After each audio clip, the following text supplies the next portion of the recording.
Welcome to episode 4 of the Hoop Threads podcast. Here with Adam Ayalew, a good friend with Prep Hoops, and Adam Ayalew Scouting Service. What's up, Adam? How are you? Hey, Aaron. Appreciate you for having me, man. This is a great thing that you're doing, so I'm glad that I can be a part of it. Really excited, man. Really excited. You've been really helpful with the interviews I've done so far, so it's good to finally have you on. So talk about the genesis for you of covering basketball games, how you got started, Lake Braddock and college, and that. So coming up, just always been around the game of basketball. At Lake Braddock, I learned from one of the best coaches, Brian Mitras. Pretty much learned everything I know from him. Went to Roanoke College, a D3 school. Helped out a little bit with the basketball program there, and didn't really do anything with it until 4 or so years after I graduated. Got introduced to a gentleman by the name of Corey Pegram, who was running a site called Vantage Hoops. And I got introduced to him through a couple of mutual friends, Chris Herron, a guy that I was going to college with, who was my college roommate actually, and Jack Herron's older brother introduced us to each other. And I kind of started helping out Corey because he had a website that was covering Virginia high school hoops. And he needed help in the Northern Virginia area. So while I was still working full-time, I kind of just helped out. And after a year or so, Corey decided to kind of get away from what he was doing and going to grad school. So he sold the website to a company called Prep Hoops. And before Prep Hoops came along, I was kind of just helping in my free time. And when they came on board, they asked me if I wanted to kind of help them out with building their network in this area. And they offered to pay me. And I just thought it was really interesting, their business model. And I think back then they only had like 12 states, 10 or 12 states that were, being covered like this at a local level. And now I think they're up to like 35 states. So I'm just excited where that company has been and where it's going to be in the future. Absolutely. What's the best piece of advice that was given?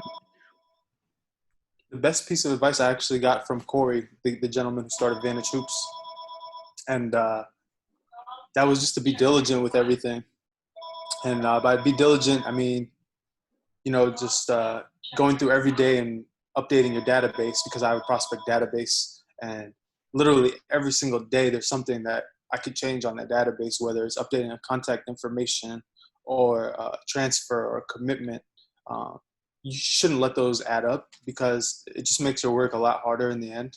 So he was just telling me how every single day you have to go in and make sure that you're, keeping it up to date and things like that. And I think that advice has really helped me a lot with just how organized I've been able to become today. Yep. I think you told me that there was like something that Tom Konchowski was talking to you about that was really impactful as well. Can you speak on that? Yeah. So Mr. Konchowski, obviously the most legendary high school basketball scout there is. Meeting him, at some games, being able to pick his brain, definitely learned a lot from him. For example, just when you're looking at a player, there's 3 variables that he looks at. Number 1 is their pure physical ability. How big are they? How quick are they? How fast are they? How high can they jump? Number 2, how skilled are they with the ball? How well do they handle the ball, dribble the ball, pass the ball, shoot the ball, execute fundamentals as it relates to rebounding and defense. And number 3 is intangibles. So your head and your heart. How tough are you? How resilient are you? How adaptive are you? And how competitive are you? And I've kind of just used this as like a baseline for pretty much every evaluation that I do. And definitely have to thank him for that.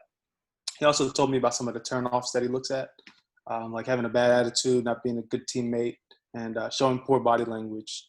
And the body language thing really resonated with me because just because you have bad body language doesn't mean you're a bad kid.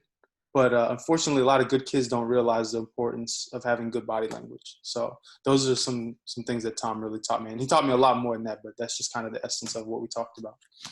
What's something that when you're talking to prospects like high school kids, what's something you tell them that college coaches care about that isn't necessarily how they're shooting and stuff like that, as far as like the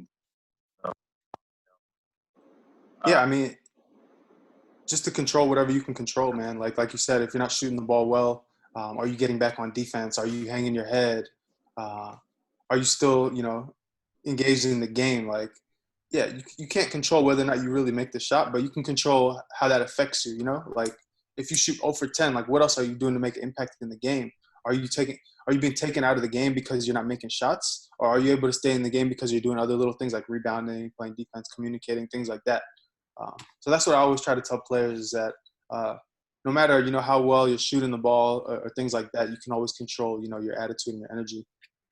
My high school coach told me something that stuck. He said, he was talking about a kid, Will, that he had on the team at the time. He was like, Will averages maybe 5 points a game, but the kid sits maybe 3 minutes a game every week because he plays defense and he does statistics. And, that's the baseline of what I need. If you can give me at least that, you're going to really play. Yeah. About, kind of your evolution over time, going from just writing about players to doing video work, to doing interviews, to doing, articles, kind of talk about that journey. Oh, man. So when I first started out, obviously, I didn't really have a camera or anything like that. So I was kind of just borrowing pictures that were already involved at the site that guys like Corey had already taken. And eventually I just decided to kind of dabble a little bit with, the photography first. And I bought a little Nikon camera. Didn't really know anything at all about it. And started taking pictures. And I'm going to be honest with you, I was horrible at first. My pictures were not very good, to say the least. And a guy by the name of Alex Conover, he works for Prep Hoops in Minnesota, actually. He's a really good photographer. Been following each other on Twitter for a while. He kind of just reached out and was like, yo, I really like what you're doing. And he kind of gave me some tips on how to buy a camera that actually, take good quality pictures. Like, eventually if I wanted to raise the level of my photos.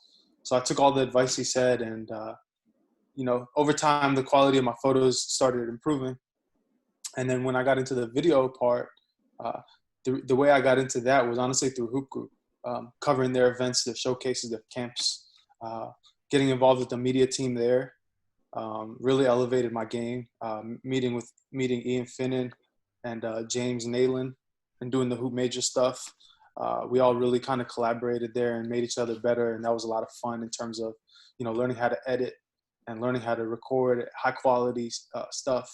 And I just kind of applied that to what I was doing already with the scouting. And I kind of just tried to blend the two.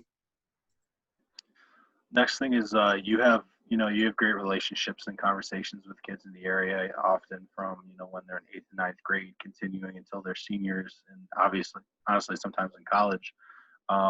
You know a lot of info, but you really filter out what you put out there to the public in general. Can you speak on that? Yeah. You just have to kind of, if a player wants to keep something private, you just kind of have to respect their wishes. There's a lot of people in this game that, in this recruiting game that kind of, that don't really care about keeping that relationship intact. A lot of times you see people just out there to try to generate buzz for themselves, with some of the information that they put out there, whether or not a player wants it out there or not. So what I try to do is I just try to respect, what the player, wants. For example, like if I hear about somebody committing to a college and they don't want that information released yet, like I'm not going to tell anybody. I'm not even going to tell you. I'm not going to tell Jack or Kobe. I'm literally going to keep it to myself. But there's other people that won't do that. So I prioritize my relationship that I've built over time over anything. Yeah, absolutely. Describe your relationships with other local media members. We're pretty tight-knit group out here in the DMV. Yeah, there's a lot of us, and I think we all take pride in being able to cover this area. There's the hotbed that it is, the great talent that's around here. And I have a lot of respect for everyone in the media game. It's a grind. Right now, for some, it's more profitable than others, but there's guys out here that aren't making a dime, that are working their butt off. And I really have a lot of respect for those guys because, when I first started coming up, I wasn't making anything either. So I know what it's like to be in that position. And Yeah, man. I mean, just more power to everyone who's shining light on all these kids in this area, man. I think it's great what everyone is doing. I've made a lot of great friends like you. Meeting you through Capital Hoops, what you were doing there, in the summer league, I thought you were doing a great job there. And obviously Mark Stern's a good friend of mine. One of the guys I learned a lot from. So I'm just really happy to have relationships with you guys, and I'm happy to see what we're all doing for this area. Absolutely, it's good to put on for the area. So when I know amongst your team at Prep Hoops, you kind of divide what events you go to, what tournaments and showcases and stuff like that. A lot of the time, you pick gyms and events to cover where the crowd and like big media companies aren't at. Right. Like it's kind of your move. Talk about that. Yeah. So one of the things I do like about AAU is you have the freedom to go wherever you want at a tournament. Like, let's say a game set is starting at 9:00 and there's 8 courts. You can choose one of 8 courts to go to, and a lot of times you'll see baselines packed, for a certain game. And my goal is honestly just to see in a day, like my goal is to literally see as many teams as I can. So if it's a game set where, yeah, I mean, there's going to be a good game going on, but let's say I've seen one of those 2 teams already, I would much rather go to another game where I haven't seen either team. And that's really kind of my thought process. I'm not really concerned with like watching a particularly good matchup as I am watching, a new face. So that's kind of what I prioritize, is just seeing a high volume of players and a variety of games, and not kind of just worrying about like, who's going to be where. Got you. A lot of opportunities to find the hidden gems, and there's a lot of those in the DMV for sure. So talk about your rankings, what goes into them, and like, do you ever peek at other sites have guys? Yeah, so like we talked about that evaluations, there's actually a lot that goes into every evaluation. So first of all, before you rank a player, you have to evaluate them and kind of see where you think they fit in. And then, yes, you do take into account what high school coaches say, what college coaches say, what AAU coaches say, but you have to take that all with a grain of salt. Generally speaking, it's not intentional, I don't think, but if I have a player, I'm going to naturally pump them up and try to get them a little bit more buzzing. And, by default, you might end up overhyping a kid a little bit too much. So when I do talk to a coach, a parent, I take whatever they say with a grain of salt. I always get great information from coaches and parents and things like that. But you just have to be careful how much you believe everything that is being said. Just take every little bit of information with a grain of salt and try to collect as much as you can and just make the best decision you can. At the end of the day, the rankings are never going to be perfect. But knowing that I put the time and effort into them, I feel good about what I'm able to produce because of all that. If you were the czar of high school basketball for a day, what would you change? This was hard because you didn't let me do shot clock. Yeah, you can't use shot clock. I mean, only one day. It's really hard to change anything. But I would say no more premature reclassifying. I think it just puts kids on an unfair playing field. Like, for example, you're watching a 16U game. Not everybody on the court is 16 or 16 and under. There's kids out there 17 years old going against 15-year-old kids. So in terms of like the physical development, it's not an even playing field really. And it's really hard to judge, how good players actually are at that exact time. And also just being patient and trusting the process is something that you don't see anymore. For example, a kid goes to a school one year and he doesn't get any playing time, and he immediately decides to reclassify and transfer. But instead of just waiting his turn, playing JV, doing whatever he can, it doesn't happen like that anymore. Nowadays, if you're a freshman and you go to a school, you expect to play minutes or start right away, which, quite frankly, in a lot of cases, doesn't really happen that often. But the culture that I see today is all about like short-term, benefit for you. But instead of looking at the long-term picture, everyone's just worried about, doing what's best for them in that moment. And I just think if everyone was a little bit more patient and decided on whether or not they wanted to reclass after their high school career, I think things would be a lot different. I don't know how it would be, but I just think it would be different. Got you. What are your thoughts on, high school transfers, different between different levels, moving to different areas? Yeah. Like you just said, when they hit adversity, sometimes transferring is the move. What are your thoughts on high school transfers and college transfers, and maybe how we can deal with that? I think you have to do it you have to look at it as a case by case situation. I think every situation is different.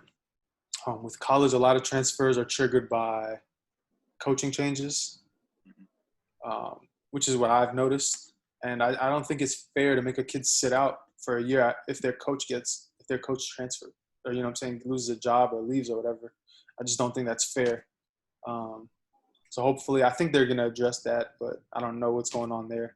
But in terms of high school, like I said, I think the high school transfer rate is ridiculous right now. Some situations, like I said, are better than others. They're a little bit better to explain. But overall, I just think we all need to be a little bit more patient and kind of just wait it out. But like I said, it's a case-by-case situation. Everyone is different. So I really don't want to make a general statement. I just want to just kind of say that it's getting a little bit too crazy. Yeah, let's talk about Yeah. the stuff that went into place last year with the introduction of the high school live period, and talk about some of the benefits, some of the pros and cons for the different players in the area, because I think that answer is a lot different for public school players and public school coaches as opposed to private school players and private school coaches. I think some of the pros, the first pro that comes to mind is being able to see a kid in a high school setting with their high school team. A lot of times these college coaches, when they're watching AAU games, they're watching kids in unfamiliar environments and environments where individual performance is prioritized over team performance. And I think in a high school setting, you have a lot more responsibility to the team and, doing what it takes to make the team better. And I think seeing a kid in an environment, where he's familiar with the coaching staff, he's familiar with all the players, I think it benefits, the coach and the player, because the coach gets to see him in an actual team setting. I'm not going to generalize like that, because some AAU teams are, focused about the team, but sometimes, man, when I'm watching the AAU game, you go up to a coach before a game and ask them who some of the players are, and they won't even know, because maybe they just joined the team last week or something like that, but high school coaches are a lot more invested in their players, because they have better relationships with them. So just being able to see them in an environment where they're more comfortable playing. As far as the cons, I think we talked about this off the air. Not everyone got a chance to play. So there was a lot of kids that didn't get a chance to really get seen, especially at the public school level, which is really unfortunate. And another con, obviously, you would see kids transfer to certain schools just to play in that live period, and then not even end up going to that school in the winter, which I thought was kind of odd. But it was a loophole that people were able to take advantage of. Yeah, there was some finessing for sure. Talk about some of your frustrations with recruiting, and I was just listening to your pod, the DMV Dime, plugging that real quick too. The frustration with college coaches sometimes waiting for other schools to offer before they branch out. Talk about that. Wow, yeah. So I think it's hard for me to really address that, because I think it's a little bit of a slippery slope. We're talking about people doing their jobs, and I really don't like to call people out on doing their job or not. But a lot of times when I do talk to a college coach, I genuinely do have their best interests at heart. Otherwise, I wouldn't be offering any insight or my opinion at all. So I just, when I do exchange information or I share information with the college coach and they don't act on it, it just kind of makes me wonder, A, how much authority do they actually have in terms of making that decision? And B, how much do they actually trust me, Mm. So honestly, I don't really, take that take any of that very personally at all, but because I know their jobs are all on the line. Mhm. And I think what people have to understand is, yeah, an assistant coach definitely, can get into the ear of the head coach, but ultimately he's not the one making that final decision. And it's hard. It's really hard to sell a coach on a kid when maybe there's no good evidence, like there's not really much film on the kid, or there's just not much productivity to show yet. Mhm. Or B, like just getting their coach to buy in, man. Like that's probably the hardest thing. And I do really respect a lot of the coaches that go out there and search for the info. And it's a lot harder than I think it looks from the outside looking in, because they do have a lot of choices and options it's really hard to run a college program, man. And I do commend all of them for, their effort. But yeah, it can definitely be frustrating when you're talking to a coach and they just don't listen to anything you say. Yeah. What is so let's move on to scouting. Yeah. What is one thing you've learned about scouting that you wish you knew at the beginning, and what are some traits that you see indicators in the kid that show that he'll be successful? Honestly, man, it doesn't. The thing that I want to talk about that I wish I knew doesn't really have anything to do with scouting. It has to do with presenting yourself the right way, and that's like how you dress. When I first was coming up, I was always wearing a hoodie, some sweatpants, just trying to look to be as comfortable as possible, because I'd be in the gym for long periods of time.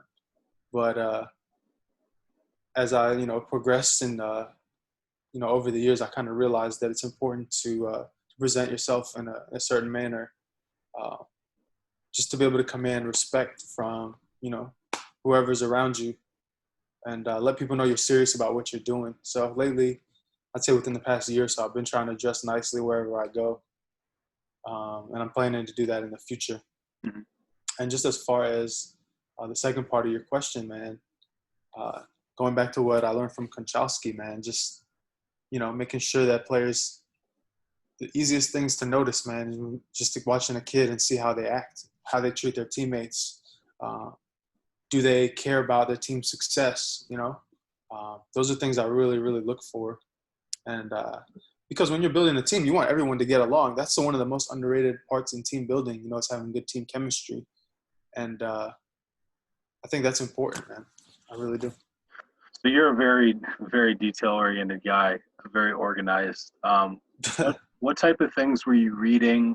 What type of talent evaluators were you emulating when you first got going? Obviously, Corey Pegram, the guy who ran Vanderchoops, I thought he did a great job with his evaluations.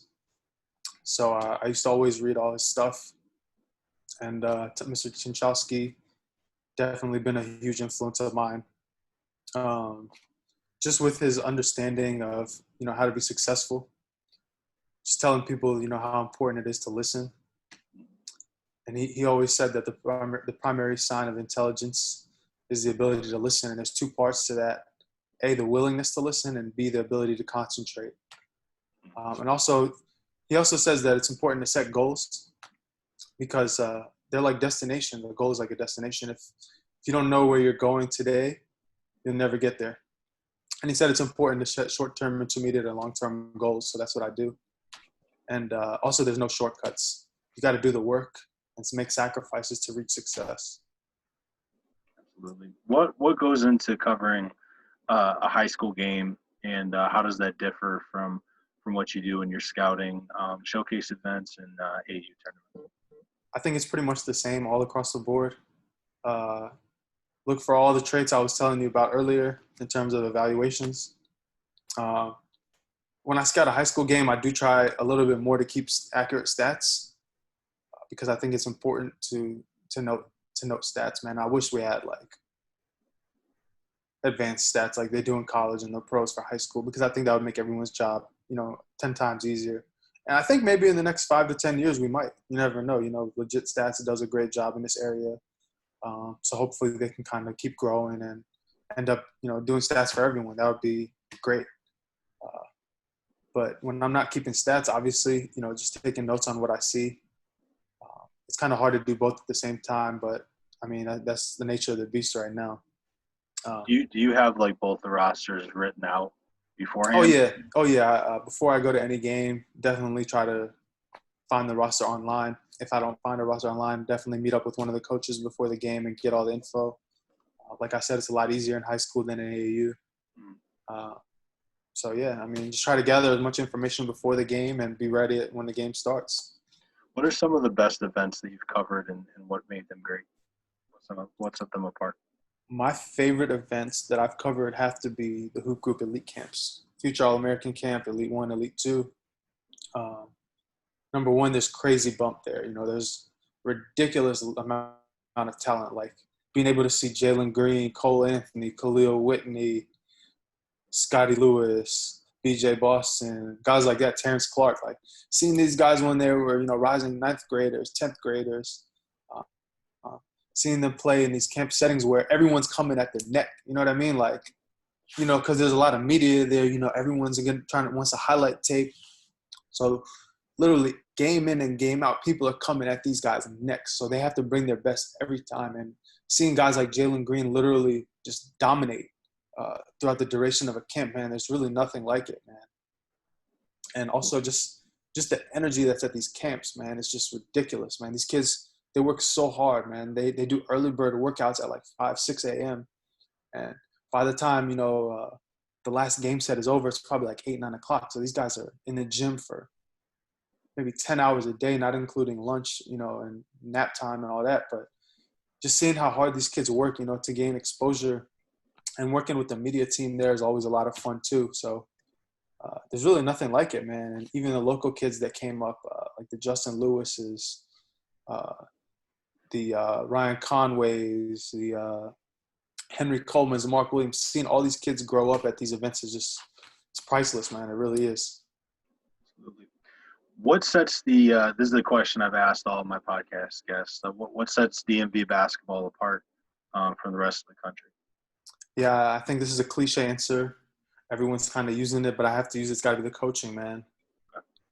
It's great minds all the way around, man. Literally everywhere you look, which is why I don't like to rank the coaches, because I think they're all great in their own right. And I think the impact that they have on these kids is tremendous. Also, there's a lot of camaraderie in this area, especially between the players. A lot of these kids end up knowing each other, from elementary school through middle school, all the way up to high school, and even into college. So a lot of these kids have been playing together forever, and they all know each other, which I think is really unique. Absolutely. Let's do some quick hitters real quick. Who's the first player you thought that would blow up that no one knew about that did? I think it would have to be Luka Garza, man, from Murray. Watching him at the Sleepy Thompson tournament and at the DMV Elite 80. He Was it his senior year? This was, I think, before his junior year, right after his sophomore year. Okay. And he was, when you look at him now and you looked at pictures of him from back then, it's completely different. Right now, he looks freaking phenomenal, bro. He's ripped up. But back in the days, he was a lot heavy. He was more heavy set. Okay.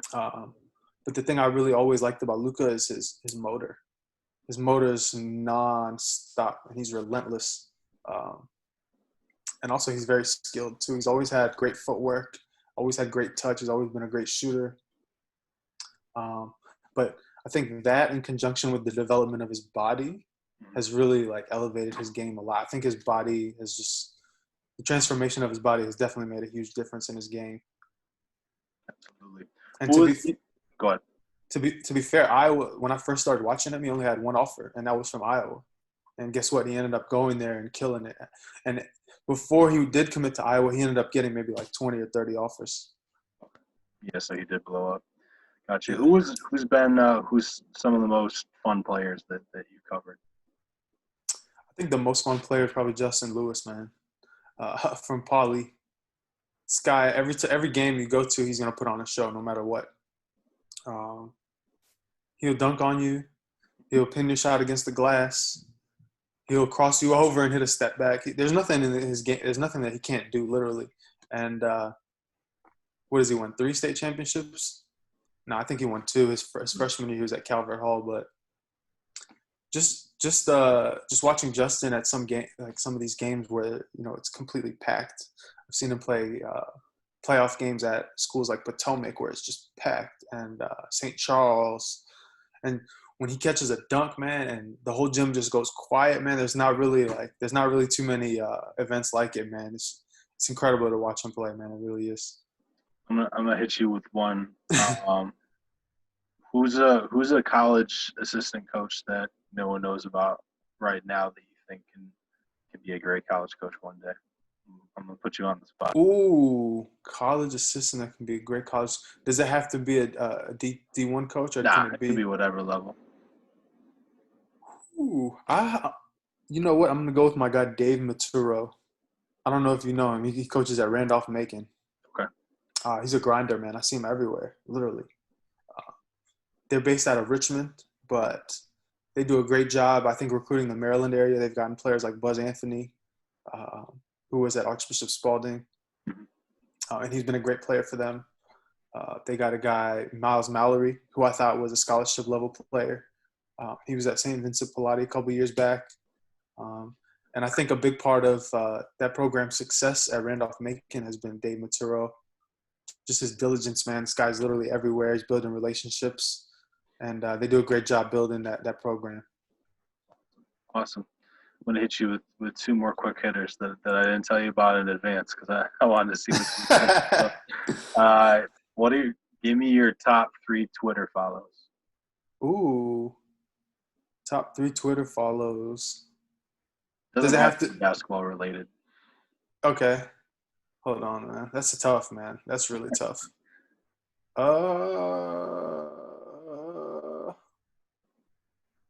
Top 3 Twitter followers. I mean, obviously Marcus Helton. Yep. Marcus is like the funniest dude on Twitter.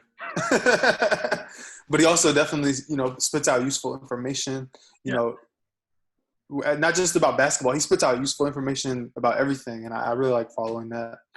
So he's got to be in there. He mixes in some funny content with his kids too. Yeah, for sure.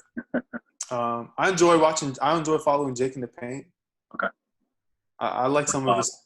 I love like looking at his takes, about the NBA draft and things like that. Yeah, he's awesome. This is really hard to just pick 3. And the third would probably be, as I'm scrolling down my timeline. Third would probably be.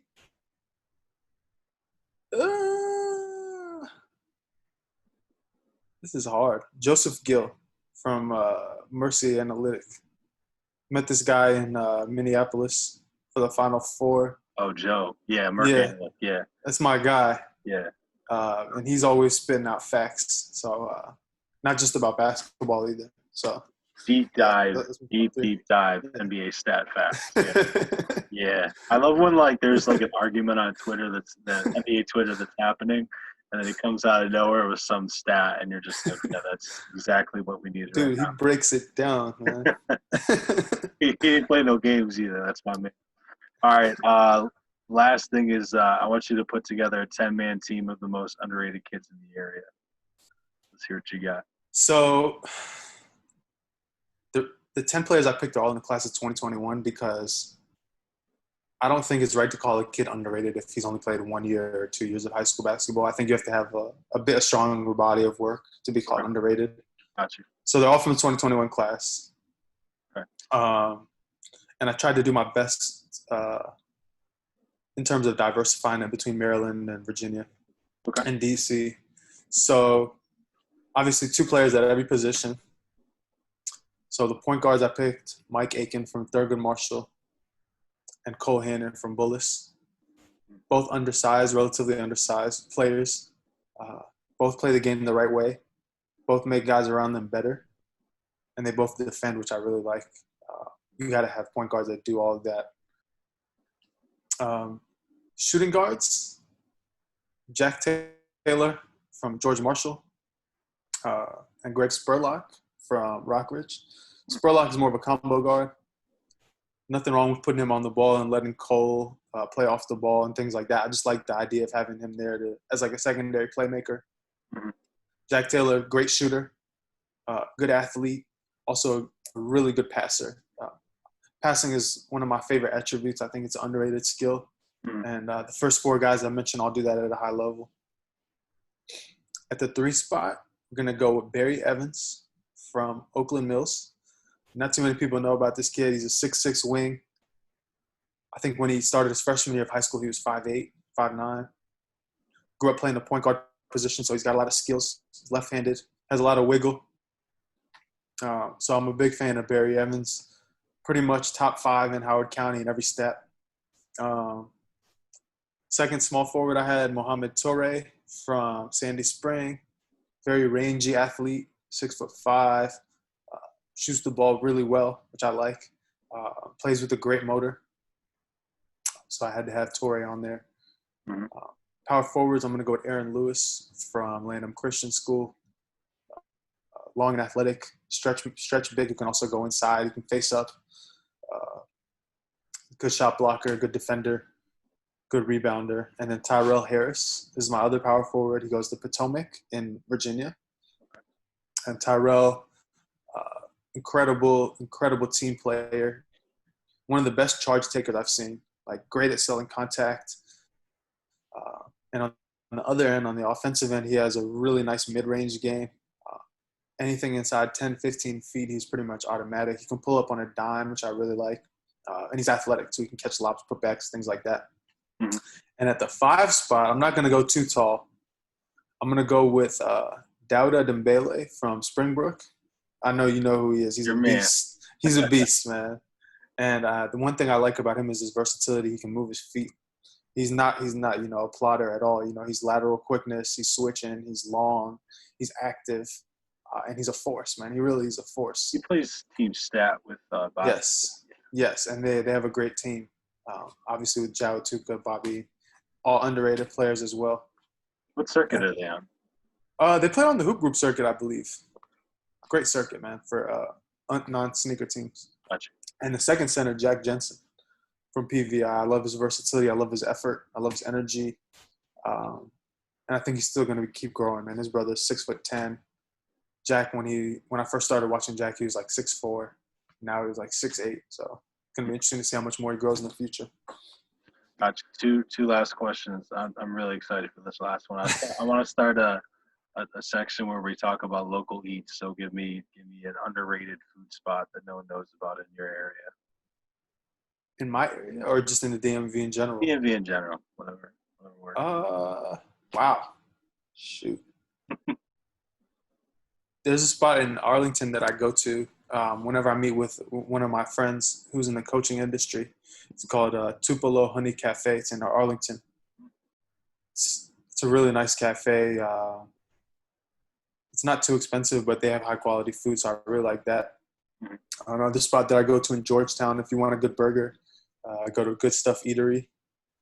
A little bit on the expensive side, but the burger and the milkshakes are really on point there. I like going to Potomac Pizza in Montgomery County, in Potomac, actually. They have great pizza, dude. It's freaking awesome. And there's a barbecue spot called Rockland's. They have a food truck, I think, in Bethesda somewhere, but they also have a restaurant in DC. I think it's a really good barbecue spot that I like going to. Gotcha.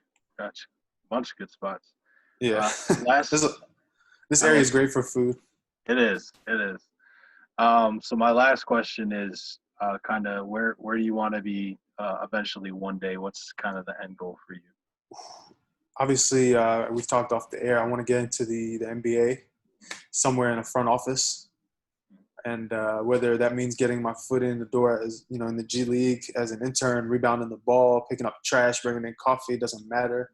I just want to show people that I'm diligent and I can learn on the fly. And, I just want that opportunity, and I hopefully one day can get to my ultimate goal of, working in an NBA front office. Awesome. All right. Well, I always give my guests the floor for a minute or two if there's something that they want to get off their chest, or if you got a question for me, go ahead if you got something. Yeah. Well, first, obviously, thank you for, what you're doing. I think this is a great, platform to get to know people outside of basketball. So I commend you on doing that. Appreciate it. And second of all, what I want people to know is, even if I don't ever get to, reach my ultimate goal, obviously life is short, man. And I don't want to get too like emotional about this, but like life is all about making an impact on other people. That's the way I see it. And I think over the years I've made an impact in, several people's lives. And the reason why I say this is because I get messages all the time. After a kid comes to college, they'll thank me, for whatever I've done. And there's no better feeling than that. Let me tell you, when you get a text from a kid that you believed in, from the beginning, and maybe they didn't believe in themselves, and they hit you with that thank you message, that's the best feeling in the world. So even if I don't, like, let's say, heaven forbid, I died tomorrow, bro, like I would die happy because I know I made a difference in people's lives, And before I was doing this full time, working in property management, I can't say that I was making much of a difference. Yeah. Impact is huge, and you definitely have made an impact for sure. All right, you got anything else? Or? That's it, my man. Appreciate you. All right, man. Appreciate you coming on the podcast. You take care now. Stay safe. You too.